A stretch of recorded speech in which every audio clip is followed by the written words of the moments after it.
რომ თუ ის არის პოლიტიკური დევნილი. ინტერპოლი დამოუკიდებლად იმეაღზული. ამიტომ ადეიშვილის მიმართ ასეთი ქმედებები ხა მეტი რაღა უნდა გაკეთდეს. მაშინ რატო აღძრეს? თქმა უნდა, აღმაშფოთებელია ის, რაც უკრაინაში ხდება, როდესაც საქართველოს მოსახლეობის მიერ უართქმული და ლეგიტიმური შეკითხვებით არსებული ადამიანები, ლეგიტიმურ შეკითხვებში გულისხმობ იმას, რომ ეს ადამიანები არიან დამნაშავეები, გულისხმობ სააკაშვილს და სხვებს, ინიშნებიან ჩვენს მეგობარ უკრაინაში მაღალ თანამდებობებზე. ჩვენი პირდაპირ ვთქვათ, არასრულფასოვნების კომპლექსით შეპყრობილი ხელისუფლება უფროა გართული უცხოეთში ფეხბურთის თამაშით, სამწუხაროდ იმასაც ვერ იგებს, ვიდრე ჩვენს მეგობარ სახელმწიფოებს გააცნოს რეალური სიტუაცია საქართველოში იმ საკითხებთან დაკავშირებით, რაზეც ჩვენ საუბრობთ. კერძოდ, რატომ ითხოვს საქართველოს მოსახლეობა საზოგადოების ძალიან დიდი ნაწილი რატომ არის აღშფოთებული, რომ საქართველოდან გაგდებული და სისხლის სამართლის საქმე აღძრული პიროვნებები ინიშნებიან მეორე სახელმწიფოში მაღალ რანგის თანამდებობებზე. ამავე დროს ჩვენი პოლიტიკური ძალის და გაერთიანების საოცარ გაოცებას იწვევს პარლამენტის ოპოზიციურ ძალების და მათთან დამეგობრებული ზოგიერთი საზოგადოებრივი ორგანიზაციების თუ არასამთავრობო ორგანიზაციათა ცალკეული წარმომადგენლების განცხადება და პირდაპირ ვთქვი კრიახი თურმე როგორ შეიძლება საგარეო საქმეთა სამინისტროში იქნას დაბარებული ელჩი თუნდაც მეგობარი სახელმწიფოსი.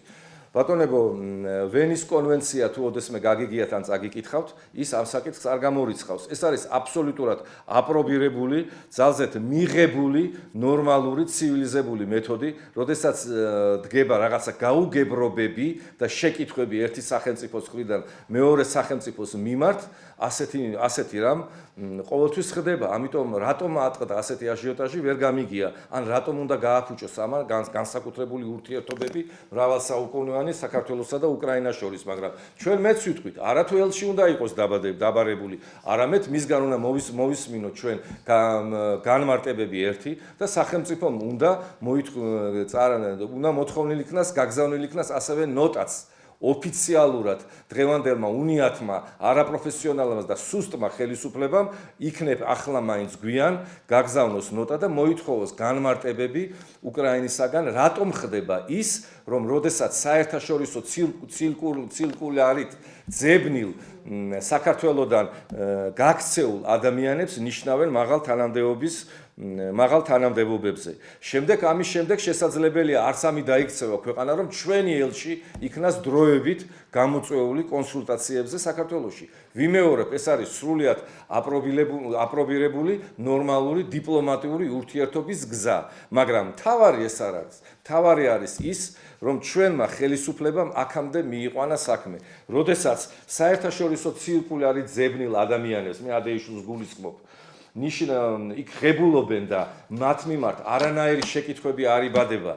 როდესაც ძებნილ ყოფილ საქართველოს პრეზიდენტს ნიშნავენ სააკაშვილს გულისხმობ მაღალ რანგის თანამდებობაზე, ეს მანიშნებელია პირველი ჩვენი ხელისუფლების მიმართ აბსოლუტური უპატივცემულობით, ჩვენი ხელისუფლების ვიმეორებ უნიათობით და მოდით ასე ვთქვათ, საქართველოს მოსახლეობის აბსოლუტური უმრავლესობის აზრის უგულებელყოფით და შეურაცხყოფით.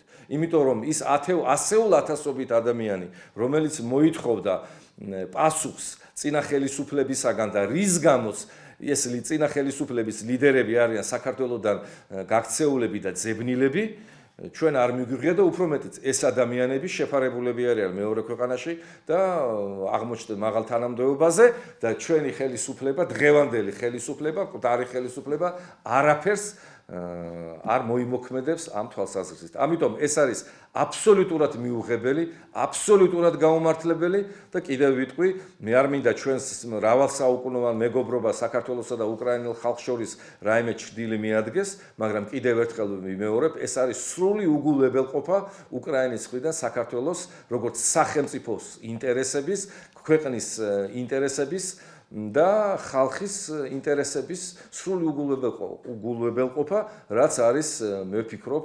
დაუშვებელი და აღმაშფოთებელი.